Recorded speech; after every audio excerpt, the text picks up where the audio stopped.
this is a presentation. Good afternoon, Mr. Bassnett. The ORC is the Ohio Revised Code. So I'm going to do a kind of combined presentation on what the Ohio Revised Code says that you should be doing in your classrooms, and also what you should be doing in your classrooms. So it's going to be kind of a short presentation because at the end of it, I'm going to answer any questions that you may have regarding this work. I am Lisa Munnerlyn. If you don't know, I'm the supervisor of the Multiple Disabilities Department with Columbus City. I'm also the special supervisor. I also supervise transition. You have a transition coordinator in every high school, and also the adaptive PE teachers. So if you need to reach out to me, my email address is at the bottom. And if you're on the district computers, you just put in Lisa Munnerlyn and it'll give you my address. So functions of the job. So if you go to the Ohio Revised Code, which is codes.ohio.gov, you will find what typically could be considered the job description for the instructional assistant. All right. What I would ask for you to do right now is to take a picture of the screen or just write down the numbers that are highlighted in orange. These numbers are specific to the role of the educational assistant. The common name for basically every person that's in a position that is a support to a teacher, you're considered a paraprofessional. So, but you have an educator aid permit that allows you to supervise students, and you can supervise students without the direct, proximity of a teacher. There has been a lot of myths put out there that IA can't be in a classroom with the students. Yes, you can. Your educator aid permit allows for that. So never let anyone tell you that you cannot supervise students, because you can. Excuse me. Like I said, the Ohio Revised Code is basically the job description. If you have any questions about anything that you do, anything that you have been asked to do, you should, first of all, get to know what you're supposed to be doing. Every building, every classroom, ED, MD, that has paraprofessionals in them, or even our OHI classrooms, you have a specific duty that's specific to your classroom. There's one student that needs to go to the restroom every hour on the hour. Those things not necessarily are going to be addressed in the Ohio Revised Code. But again, as a paraprofessional, you have an educational aid permit that allows you to supervise students. You have to renew that every year. I think it's every year, or you can choose to do it every 4 or 5 years. Because if you don't, and we had one year, a couple years ago, where there was over 100 folks who were coming up on renewal. And so I know HR kind of gets out there and pushes that folks, they remind until they go in and do that. If you forget, you will not have a job, because legally you cannot perform the duties that are required in the Ohio Revised Code, and nor will you be able to do that with Columbus City Schools. The educational assistants, you shall at all times while in performance of your duties be under the supervision and the direction of a teacher. So if you did not know, your classroom teacher is your immediate supervisor. If you have any issues or concerns with that individual, you should bring those to the immediate attention of that individual first and foremost. And you guys need to sit down and have a conversation about what the problems are. I advocate for you all to advocate for yourselves to be in an environment that is as respectful as possible, because no one wants to go to work in a hostile environment. You may assist a teacher to whom you're assigned, But you could also be working in another classroom. And I'll say this because there are the adapted PE teachers. They, in essence, are MD teachers in the gym, outside on the track, outside anywhere. They decided to hold their classes. So if you are assigned to take your students to PE with an adapted PE teacher, you are to perform your assistive services with those students the same as you do in your classroom. Because again, they are the teacher of record. And so you, as the paraprofessional working with that, that person, you have to assist them the same way you would in a classroom. The duty should not include the assignment of grades, because again, that's a teacher assignment or a teacher duty. One of the things that people have asked, and I'm not reading this verbatim because I'm keeping the screens up so that you can, or take a picture of it. And I've done this particular training for the past 10 years. So new folks, please get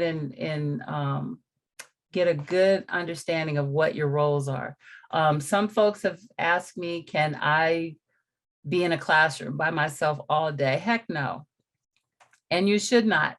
But I'll say this, there are some people who don't have a problem doing it, but if there's not a substitute, the principal's responsibility is to do their best to try and get a teacher assigned to the classroom. So, but if you are that person who, for the kids, you'll do anything, that's amazing. And I appreciate you and thank you for that.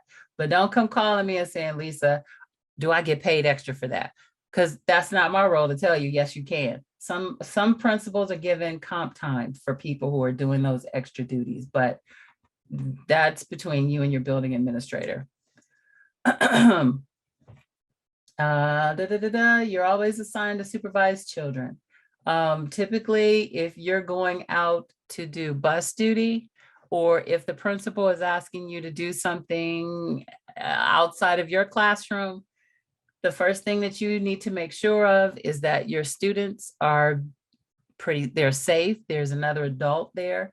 The MD classrooms have 2 assigned IAs and the SED classrooms have 1. So typically if one IA is taking the students out to the buses, the other one is back. If there are some stragglers, making sure that those students are taken care of, gotten their, all of their materials, and they're heading out to the bus as well. But if a principal asks you to do something else in the building, by all means, they have that right, because as the building administrator, they're not necessarily going to take you away from your initial duties unless there's a problem and then you need to, tend to that. But basically anything that your principal asks you to do, they can ask you to do it. Educational assistants may not be used in class. Yeah, you're not a classroom teacher. So that should never be a thing, that you've been in a class all day for consecutive days, unless you're okay with that and you're doing whatever is best for children. No person who is or has been employed as an educational assistant shall divulge, except to the teacher to whom assigned. Privacy. Do not violate your students' privacies. The same way you wouldn't want your business put out there, please be mindful that you're working with smaller people. These students, these children are people too. They have situations that are going on that they don't want to be blabbered all over the district, and especially not within the building. So please be mindful of that as well. And I like this saying, try to understand the behavior of some people is like trying to smell the color 9. If you have figured out how to smell the color 9, 10, 11, or any color, please let me know, because I'm curious. So the functions of all behaviors basically is to get something. A need needs to be met. Our students are not coming to you. They have not been identified as having any disability just randomly. There are things that are going on that create problems for them. And so sometimes, most profoundly, a student who is nonverbal, meaning that student doesn't communicate the way most people do, and that's verbally speaking. That student may become very agitated because you don't understand what they're saying. And they may hit themselves, they may slam something on the desk, they may even turn that desk over because of their frustration that you don't understand what they're trying to say. And one of the things I say, relationship building is key to this work. If you don't make clean cut, clear relationships with your students where they know you are there to help them, and the lines of authority are definitely delineated so that there is no crossing. They're not your friends and you're not their friends, but you are a person who is there to help them. Then pretty much you'll get to know some of their cues on what they need. You'd be amazed what you find out just from watching and working with the student consistently, even if that student can't talk. Yeah, relationship building is important to this work, extremely important to this work. Now, this next slide, I want you to close your eyes and I want you to listen, because what I'm going to read it's powerful, but you've got to really visualize this. So I'm going to read it. I've come to the frightening conclusion that I am the decisive element in the classroom. It's my daily mood that makes the weather. As a teacher, educator, paraprofessional, I possess a tremendous power to make a child's life miserable or joyous. I can be a tool of torture or an instrument of inspiration. I can humiliate or humor, hurt or heal. In all situations, it is my response that decides whether a crisis will be escalated or de-escalated, and a child humanized or dehumanized. Let that sit with you for a moment. A lot of adults do not understand how they can be a trigger to our students. Now, I'm not going to do a whole know your triggers that well, she's not a colleague, but a person we bring in to do trainings, Donna McPeak would say, but we have to know what we do to trigger a response that's either a negative or a positive to our students. And that comes along also with that building of that relationship. I had a colleague when I was teaching, I taught at Limmore, I was an ED teacher. This student, he was perfectly fine in everybody's class. We had kind of did a, I can't remember what it's called, where I taught all the math to all the special ed kids. My colleague did the language arts, compartmentalized, I think is what it is. But anyway, this student would go to her class, he'd have a fit. I mean, to the point where he had to be placed in a hold. And for the life of us, we couldn't figure out what the problem was. All three other teachers, myself included, he had no problems and no responses nearly as dramatic as what he would give to the English language arts teacher. Well, after a little while, she started documenting, and she started noticing that when he would go to our classrooms, you know, there was no difference in his behavior. It wasn't until one day she forgot her glasses. He came in fine. She was prepared for an all-out bang out session, getting into the whole control scene. He had not one outburst. He did not have any issues at all.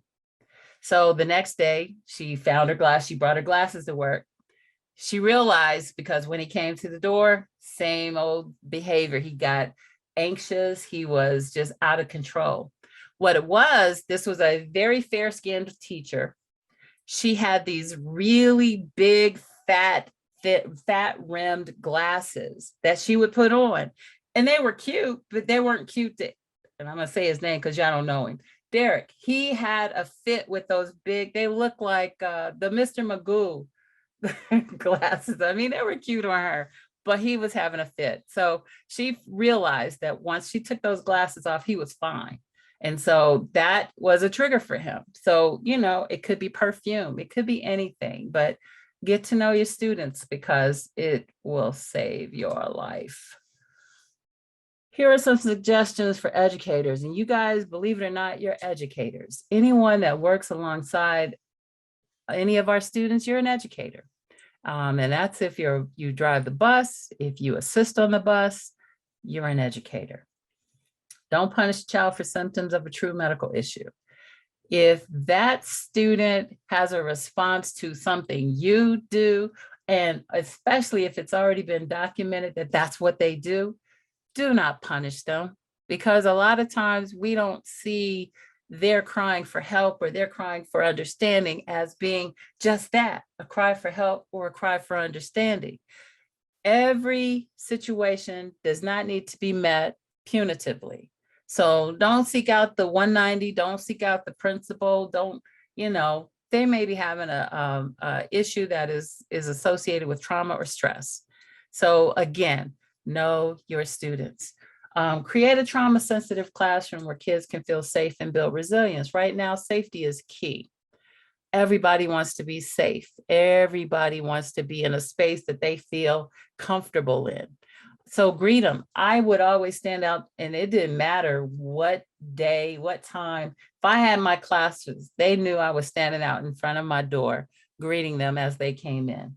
And so greeting them, smiling at them, they just need to feel safe. If you have a comfort zone, I used to have a corner, that was my reading corner. It had beanbag chairs in it and all the kids loved them. And one of the things that you also need to know too, our students they have quirky ways of wanting to get comfortable. They're people too, okay? I can't stress that enough. If we like to go in a space and the first thing we do is kick off our shoes and we have a student who wants to do that, don't frown on that. If they're comfortable and their feet don't stink, because they definitely can't come in with funky, stinky feet, that would mess up the whole vibe. But if barring that, if they want to kick their shoes off, that's fine. I worked in Linmore when they were doing single gendered classrooms. So majority of ED students are boys, but I did have one girl and she acted just like as rough as they were. But, boys don't like to sit for long periods of time. If they are doing their work and they want to stand, I have no problem with that. As long as you're not over there picking with the student next to them, let them stand. That there's reasons, there's science behind why they do what they do. Girls like to kick their shoes off. I like to have a little music. I do a lot of Mozart in the background, or some of their favorite, there are jazz artists that do covers of some of the latest foolishness that are called rap now, because rap is gone. It's gone down the toilet, but that's just my perspective. But they cover some of their favorite songs and there are no lyrics. And sometimes they like to sing or rap while they're doing the work. Now they may know anyway, I'm going down a rabbit hole. So if they start cussing, then, cut it off. Give short movement breaks every 30 minutes. We like to get up when we're you probably are standing up right now while I'm talking to you, which is fine. And give choices. Our kids, and we like to have options to choose from. We don't want just to be told, this is what you have and that's it.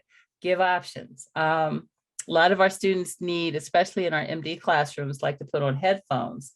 They'll listen to music, or some of them, because I do provide noise canceling headphones, some of our students get a little bit triggered by noises, the classroom noises, the classroom bell, hallroom noise, hallway noises and sounds like that. But again, get to know your students because you would know what some of those triggers would be. Some things here to consider as an employee of Columbus City Schools. Excuse me. So this is a little bit of a quiz that I want to give to you folks who have joined us today. And in the chat, I just want you to put do or don't. I'm going to list, I don't know how many are on this slide, but I'm going to go slowly. And again, your response is going to be do or don't. This will always also check on whether or not you're still alive or still awake, and that you're paying attention. All right. Should you hold students accountable? Do you or don't you hold students accountable for behaviors that are either not or identified behaviors that don't have anything to do with their disability? Yes, you do. And I hope everybody is not just waiting for the first person to put something down so they can cheat. Cheaters never win. Y'all know that. So yes, you do hold our students accountable because they are human. And a lot of our students, regardless to their disability, understand human behavior, and they will push that envelope as far as they can push it just to see where you are, what your response, what your reactions will be. So yes, you do hold them responsible. Do you post compromising pics or anything you wouldn't want your students or parents to see on your Facebook, TikTok, or Instagram page?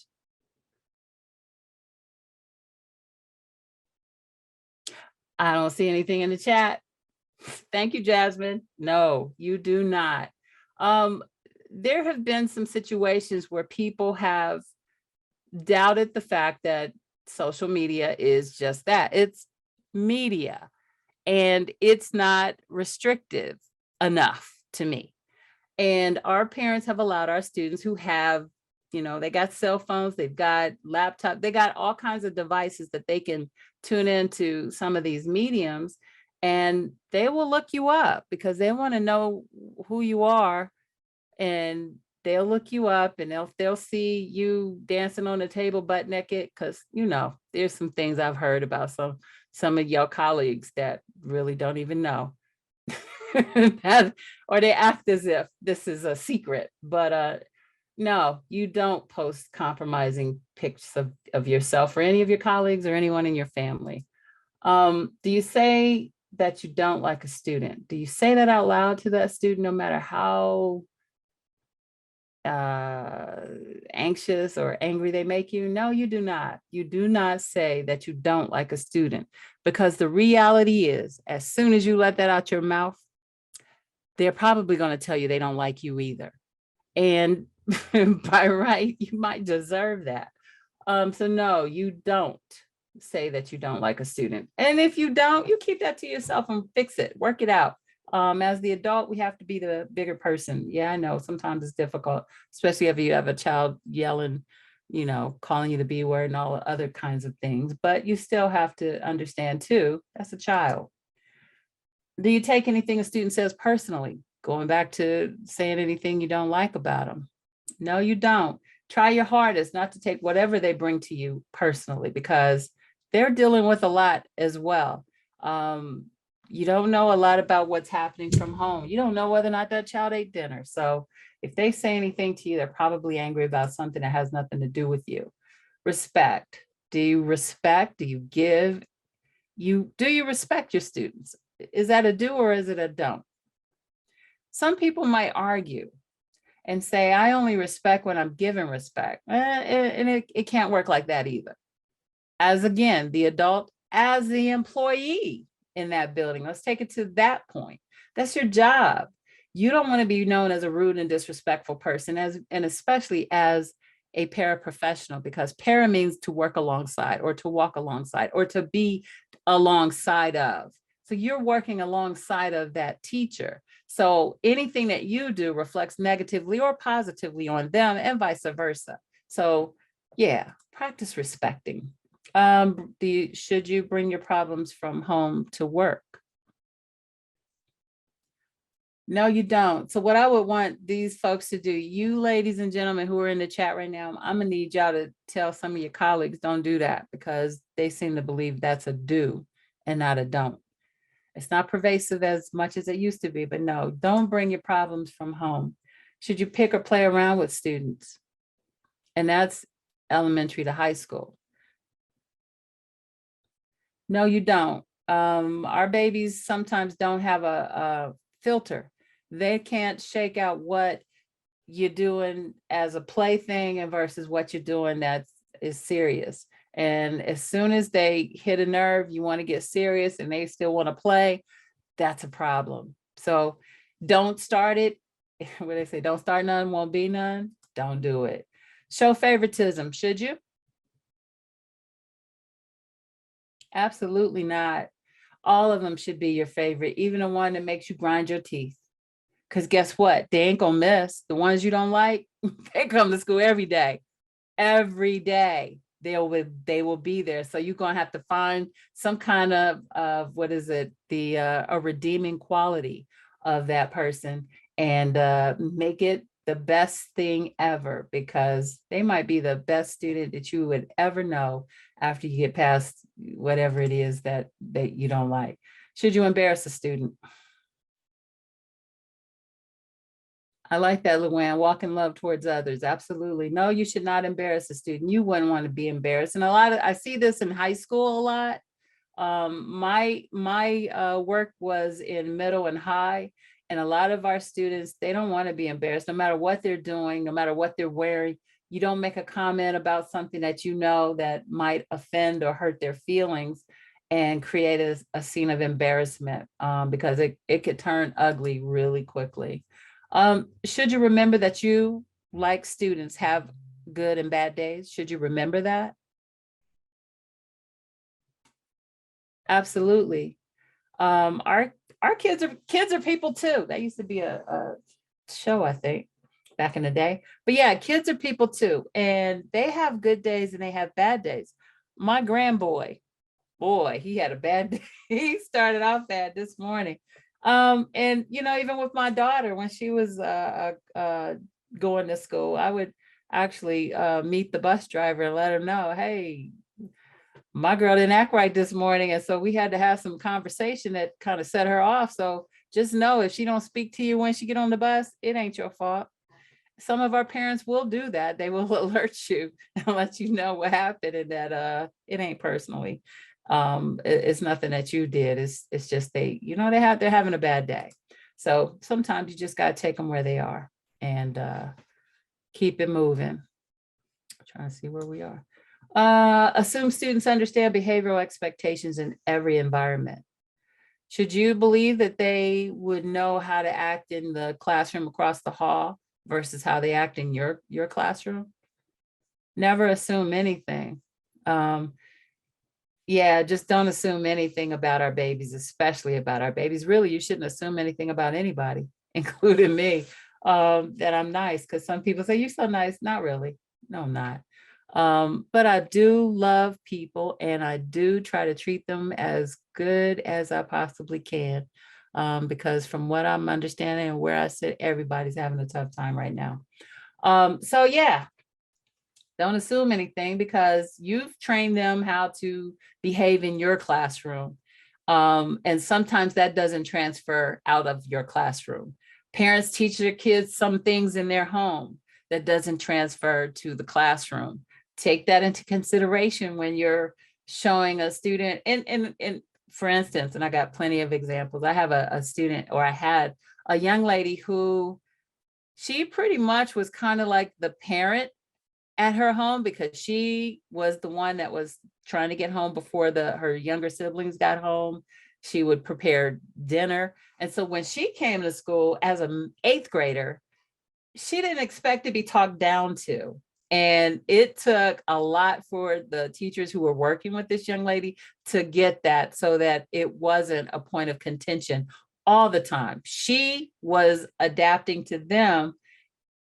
Not at all, because her mindset had always been these are your responsibilities. And so her responsibilities, she took them on as if she was an adult. And once they figured it out, oh yeah, every day, these are things that, and thank you again, Luann, this is happening more and more now that, COVID has come, and some of our parents still haven't found work. Or if they are working, they're working so much now that they don't see their babies until maybe sometimes time to get them ready for school. So we have a lot of parent children who have assumed the role of a parent in their home. So be mindful of all of that. And that, again, you can weed that out with conversation. And as you grow to know who your kids are in your classroom, that would be very, very apparent. So, and never, ever, ever argue with a child. You get yourself caught up in an argument with a child, you might want to rethink your line of work. You should never. Thank you. Thank you, Linda. You should never, ever, ever. Oh, I'm sorry. The answer is don't. You don't ever, ever, ever get into a back and forth with a child. I don't care how old they are. Never, ever, ever do it, because you're always going to be on the wrong end of that. Now, if you're having a debate and you know with this particular student, especially at the high school, there is a certain thing that has happened and they want to speak their piece about it, that's fine, as long as you don't get to the point where you're heated about what they've said, because the minute you lose your cool, it's all downhill from there. So my suggestion is don't do it. Just back out at all costs. I don't know why I did it just now. I should have did that at first. But avoiding power struggles. You should remain calm at all times. Breathe. Oops, that's my next slide. I shouldn't have told y'all so soon. But yes, remain calm as much as possible.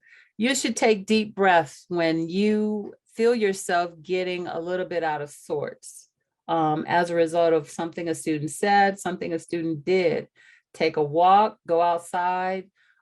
Just make sure that the situation is such that there is adult support and you're not leaving the classroom and that student who has irritated you in the room by themselves, or I should say unsupervised. Try to respond calmly. If a response is necessary, do not respond out of anger, because that can accelerate into something other than what you would want it to. So just be calm and avoid power struggles. Again, the word vomiting, you got so much to say. Sometimes the more you add to it, the worse the situation can become. So just try not to be so wordy and paraphrase what it is you want to say. Paraphrasing just cuts out the middle pieces and just gets to the point. If you know that the student is having some kind of problem with something, you can repeat it so that they have an understanding that you know what it is they have a problem with, so that you understand. But, just try to be as short and concise with how to get rid of or get to the point of the issue. Avoiding power struggles. Again, children are great imitators, so give them something great to imitate, because everybody wants to imitate a fool. Don't be a fool. I have a friend of mine, matter of fact, she would always say, well, she's an older lady, the only thing you can do with a fool is kill them. And we don't need no murderers on our rosters or on our employment list, okay? So let's not try to be that fool that our kids want to imitate. So be positive as best you can. And if you have a problem that day, maybe, I ain't gonna tell you don't go to work. Get yourself together in that car. Sing your heart out, your favorite song, and come into that building with the best and the most upbeat attitude possible. All right. Now, we are going to talk about a little bit what 15 minutes of fame can do for you now that you are an employee. If you are new and if you are an existing employee within the district, these are some things that you really don't want to be famous for. And these are new. I did this presentation about 6 years ago, and these, they're nonstop. You can find a gazillion headlines where people have just lost their minds working in schools with other people. Students are people too. Kids are people too. And it's getting more and more pervasive. And so if you have a problem, I'm going to say this, anybody in this room right now with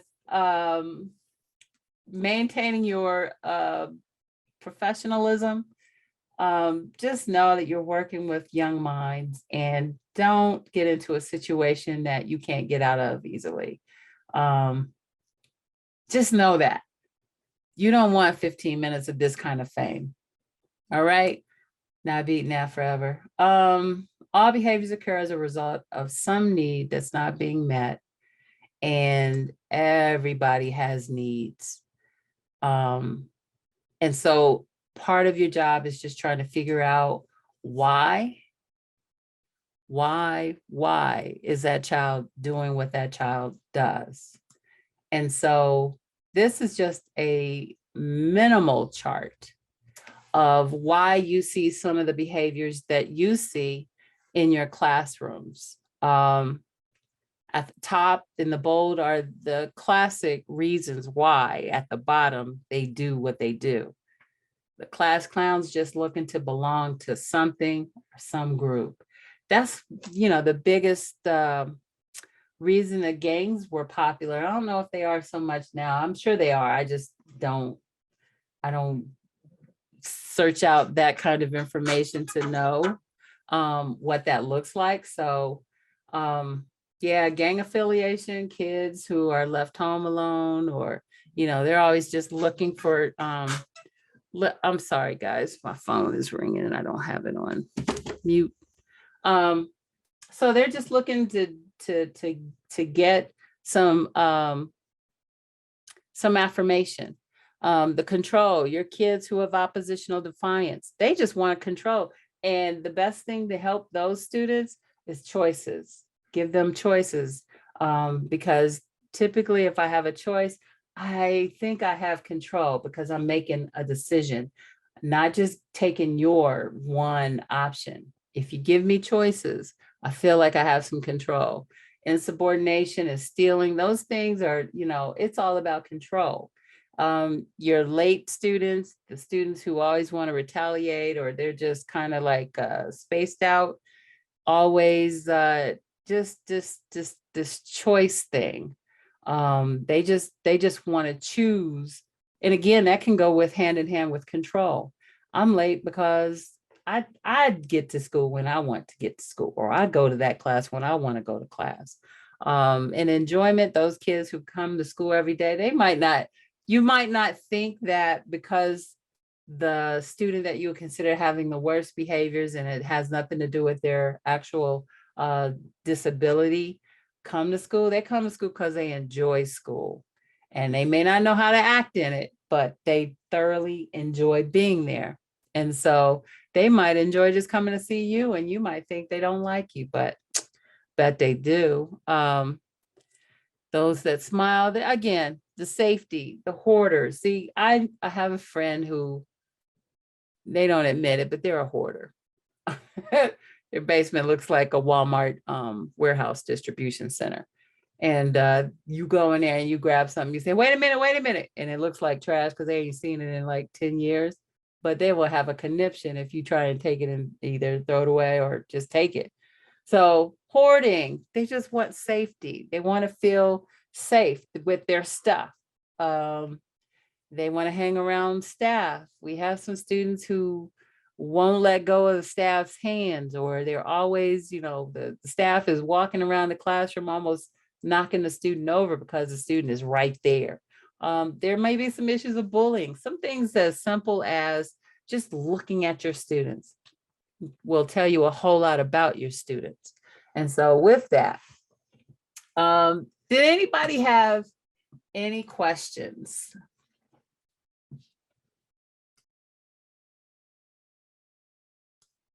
You can take your self off mute if you have any questions. No questions? That might mean I don't have any answers either.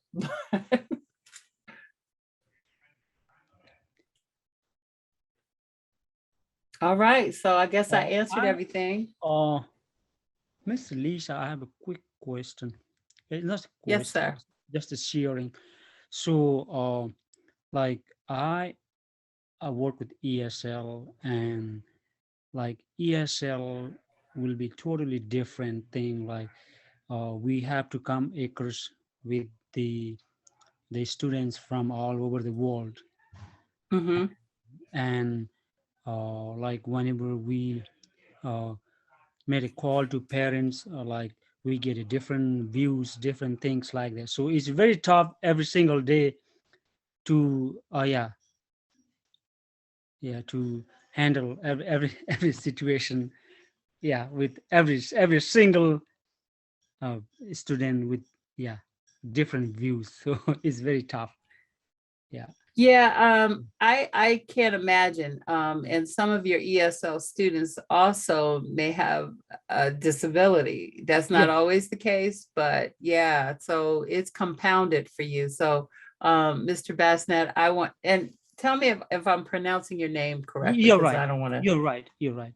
And Okay, cool. and Go ahead. and in the meantime, I just want to add, like, sometimes, I talk to the teachers, ESL department. So sometimes tears fall down from my eyes. Like, work so hard, but sometimes the our work won't be appreciated. Like, people, during pandemic week, or every single time we made a call to parents, and they don't have all different things. They are new to this country, and we have to stop by and help them to locate all computers, electronics things, how they set up, because they don't have, Yeah, they have a language barrier.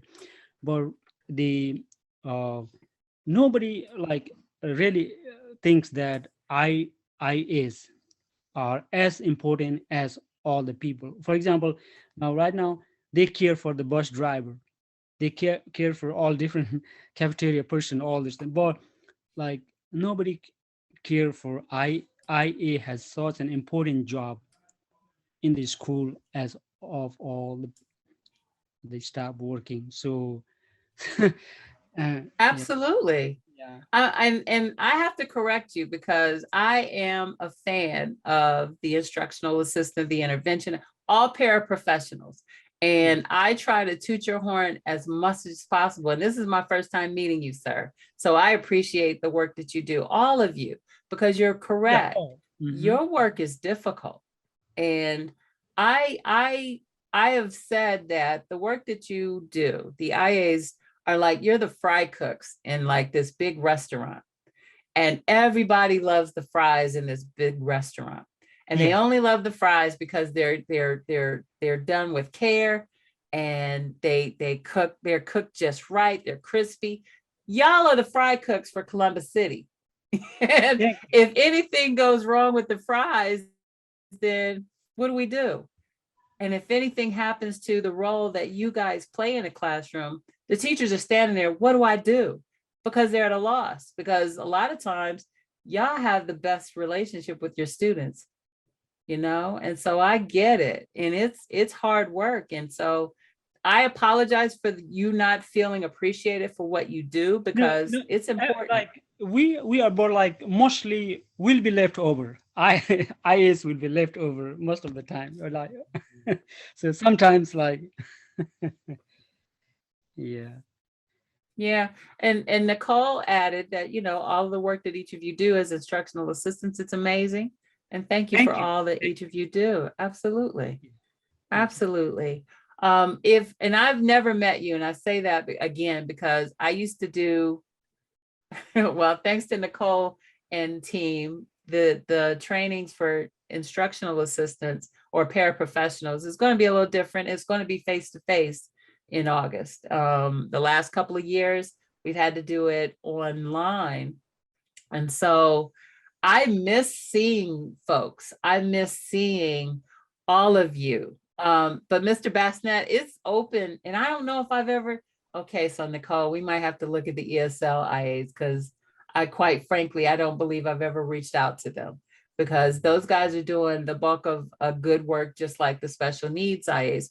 But Mr. Bassnett, most of my training has been for special needs IAs and the folks that work on the buses. So yeah, we're gonna have to extend the invitation to the trainings in August to the ESL department. Yeah, and So I have wrote them down. I wrote that down and we will be sure to do that. And we're so glad to have all of you all here. Mr. Bassnett, thank certainly thank you for your time with us today. So we appreciate you very much. yeah. And sometimes I just want to add one more thing.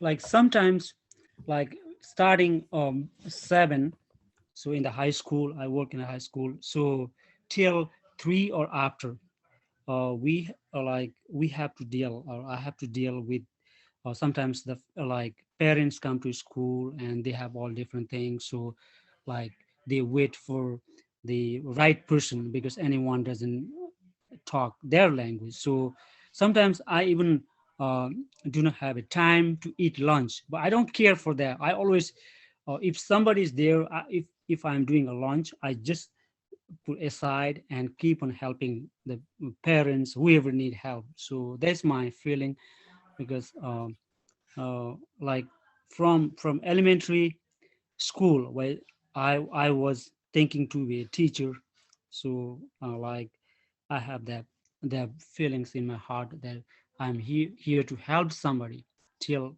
I live in this world. So Awesome. Well, we thank you. I appreciate, um, yeah, but here's the, thank you for that, Mr. Bestnet. I was about to be real silly and I'm not, because I hear your heart, because you're doing this thing for the right reason. We come across a lot of people, and especially when I was really doing the bulk of the recruiting and training for the paraprofessionals, you see a lot of people come and go. And the people that stay around are, again, doing this thing for the right reason. If you are tired and the kids get on your nerves, then this is not the kind of work that you need to be doing, because the last thing we want to do is contribute to the heart attack rates and yeah, stress rates, because those people are in that, and it's not the work they're supposed to be doing. So thank you for well, being who you are and for doing what you do. What, if you don't mind me asking, what building are you in? oh, I'm Mifflin High. Okay. And Mifflin's kind of tough because you guys Yeah, got a lot of the do you have still have a large Somali population? yeah, Somali, Nepali, and we have a Latino. So it's kind of mixed. Yeah. Well, Mifflin Yeah. has a very good working environment. We have a good principal, Good. ESL team, all the teachers. So like once, like from morning, once I sign in to till sign out, I don't feel tired. Like I'm very only, but the tiredness comes once it's time time for the bed. I feel really tired. Like, oh Yeah. yeah, so but all day, like I don't feel, because I love to work with the children, Awesome. with Mifflin High, and I Man, love we Columbus. might need to recruit you to go around and do some inspiration to some folks who are, in I'm not gonna say they don't love the work, but they're kind of in a rut, if you will. And I was noticing in the chat that, yeah, you're right, Luann, we might need an ESL IA in most of our schools, because the diversity is spreading around. We've got a lot of Latino students in a majority of our, oh, I ain't gonna say majority, Yes. but quite a few of our buildings. And Linda, I'm seeing you've been in the district 24 years and you still don't feel appreciated. Well, I am very, very sorry about that. Can I ask what building you're in?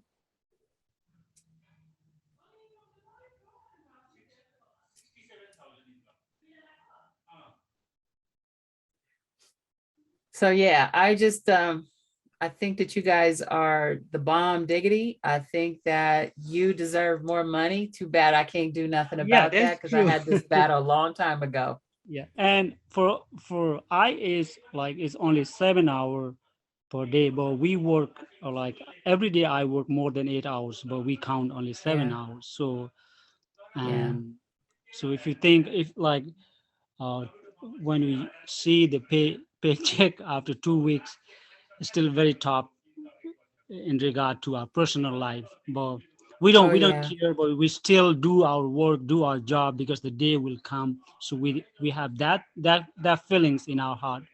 So but yeah, That's amazing. Yeah, and unfortunately, yeah, you are not paid what you are due.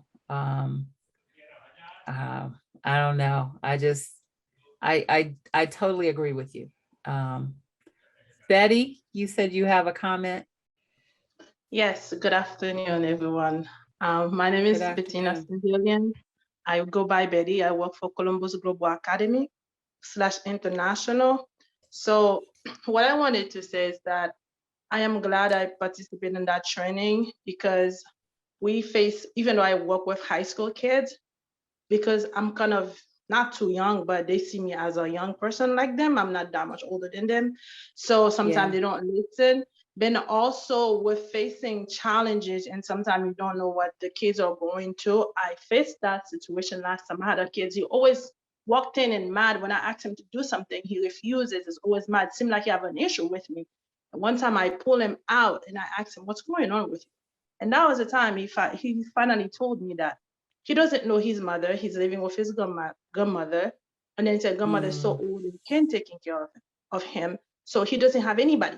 So he was very, and in that moment, that broke my heart. I was like, what? Yeah. So like you said earlier, sometimes people, even little children, they have their own daily challenges. If it was for like money, I love what I do. I love teaching. I'm trying to get better, like not even get better, to get my master's so I could get my teaching license, because I love what I do. I need it for free. I got plenty of placements to put you in. I need it for free, but every places I have to pay. So I don't have any money, I'm broke. Yeah. But I'm still working on that, trying to work full time this summer so I could pay. So yeah, I just feel very like motivated with what I do. Sometimes I feel like I could do another job and get way more paid, and I already have a bachelor's degree, so instead of making that money. But when I look at the environment and the kids, they need so much support. That training honestly helped me, like morally, it just literally helped me. I'm like, I didn't regret I took it today, but it was good. Well, thank you for being here. I appreciate you being here. I actually was the building administrator at in International before they combined them at Brookhaven. I was when we were in the building at North Adult. That was my first administrator's gig. So I have a fondness for International. I don't know global that well, but I know International. And so I thank you, Betty. I thank you, Mr. Besnet. I thank all of you again for doing what you do, because it's important. I know Jasmine's here, and she's doing that work as well, and over at food production. And so a lot of what you do, although it doesn't overlap specifically, the fact that you care, the fact that you come to work, the fact that you do what you do at the behest of, and I don't even know if I did that right or said that right, but you're doing it regardless to the pay. You're doing it regardless to some of the conditions that you see your kids in. You are doing that work because you're doing that work because you love it. And I don't know if there's enough to give to a person who doesn't love it to make them love it. You got to come into this thing wanting to do this thing because you love it. So thank you again. And yeah, Luann, I'm glad you guys love it. And you're in elementary. I'm sorry, I can't do nothing in elementary but go to a meeting and then leave. So, woo, elementary. Yes, them babies are something else. Lisa, can I ask a question? That's across the board. Yes, ma'am. So I know Ms. Betty just mentioned that she has her bachelor's and she's wanting to go back to school. Are there ways for IAs to get additional training going back to school and get it paid through the district are there certain capacities that they can go through? That's a good question. Well, I am going to say this. I know that there are some IAs who have gone back to school, and I don't know the school, but Betty, I would ask that you send an email to Lois Carson. She's your union. I don't know if she is your representative or not. I don't know how the IAs are broken up, but there is reimbursement funding specifically for instructional assistants going back to school. So email her and find out what that looks like. Because I know there are a couple of folks I know one person is about to get her bachelor's in May. Okay. Eastern Gateway, thank you. Okay. Lois, Lois, Carson, Carson. Luann, where's Eastern Gateway? And Betty, Lois, thank you, Rika, for putting Lois in the chat. So, Thank you. hello, everybody. I think I'm not sure where Eastern Gateway is located because I didn't take out the time to go to Eastern Gateway to get my bachelor's. It's online.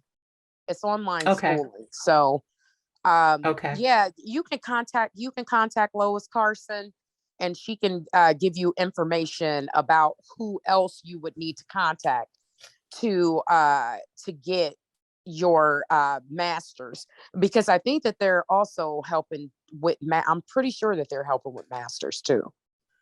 Yeah. Okay. And Okay, also you. on that, I'm on the Grow Your Own, and I got 4 minutes on the Grow Your Own committee that a number of us within the district are, and I'm working with HR to see if we can do a partnership with OSU to get some of our IAs into programs of education, because I mean, like I said, I've got over 20 vacancies right now.